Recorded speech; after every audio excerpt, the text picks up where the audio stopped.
5 ways to become more self-aware. You can't be a good leader without self-awareness. It lies at the root of strong character, giving us the ability to lead with a sense of purpose, authenticity, openness, and trust.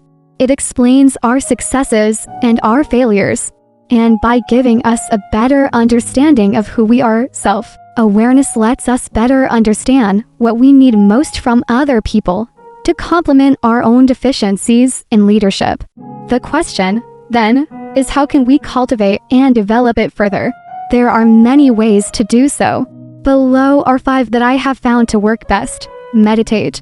Yes, meditate. As most people know by now, meditation is the practice of improving your moment-by-moment awareness. Most forms of meditation begin with focusing on and appreciating the simplicity of inhaling and exhaling. But these don't need to be formal or ritualistic. Greater clarity can also come from regular moments of pause and reflection. Speaking personally, I try to gain greater awareness by simply finding a few seconds to focus on my breathing, often before sleep, and sometimes with one of the many apps available to help. During these meditations, I also ask myself a set of questions. Among them, what am I trying to achieve? What am I doing that is working? What am I doing that is slowing me down? What can I do to change?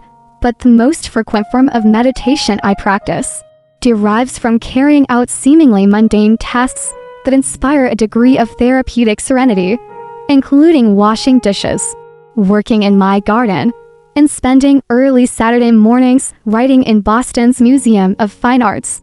As I wait for my son to be dismissed from his drawing class, write down your key plans and priorities. One of the best ways to increase self-awareness is to write down what you want to do and track your progress. Warren Buffett, for one, is known for carefully articulating the reasons he's making an investment at the time he makes it.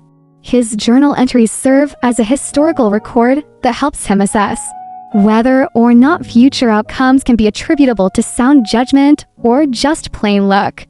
Li Lu, a co-leader of the Tiananmen Square student demonstration and today a highly respected investor, told me once about a practice he followed for years, inspired by Benjamin Franklin. Franklin kept a balance sheet of both the assets and liabilities of his personal traits. By diarizing any new strength he believed he could learn from someone else, and marking down any self-perceived weaknesses, he could better assess whether the net worth of his character was growing over time. Take psychometric tests. In Heart, Smarts, Guts, and Luck, my co-authors and I developed a simple entrepreneurial aptitude test in order to understand which traits readers were most likely to be biased in business building and in life. Among the best known of these tests are Myers-Briggs and Predictive Index, but all are aimed as serving as a data point towards greater self-awareness. A common design point with all of them is that there are no particular right or wrong answers. Instead, they are designed to compel respondents to consider a set of traits or characteristics that most accurately describe them relative to other people. In our own version, which can be taken at www.hsgl.com, and is free, we ask people to consider forced choices in paired question sets. E.g., is your success best described by analytics or instincts? Are you more driven by passion or by action? Reflecting on forced trade-off questions such as these help test takers better understand their own true characters. Ask trusted friends. None of us is altogether aware of how we come across to others.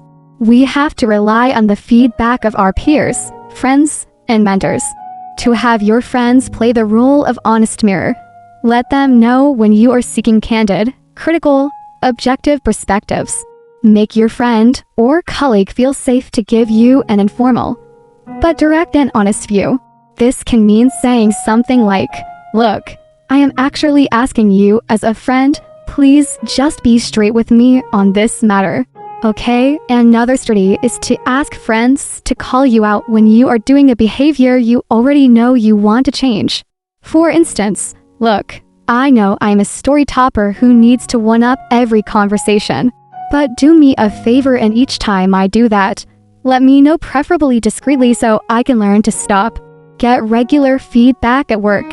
In addition to informally and periodically asking friends and family, use the formal processes and mechanisms at your workplace.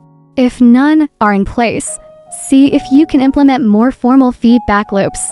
Provided it is done well, constructive, formalized feedback allows us to better see our own strengths and weaknesses. At my own venture capital firm, Qball, we have begun encouraging entrepreneurial founders to institute a formal annual 360 feedback process that provides feedback across multiple areas of competencies and work styles. The keys to effective formal feedback is to A, have a process, and B, have an effective manager of it. The latter either requires really good internal HR people or bringing in outside facilitators and consultants. We've found the approach with external folks to be more effective at both small and large companies, because they come without the baggage of preconceived biases or reporting lines. Once the feedback process is completed, it is important all involved to reflect on it by writing down their top takeaways. Note both any surprising strengths and any weaknesses or blind spots. In the end, we all want self-awareness. Without it, one can never fully lead effectively.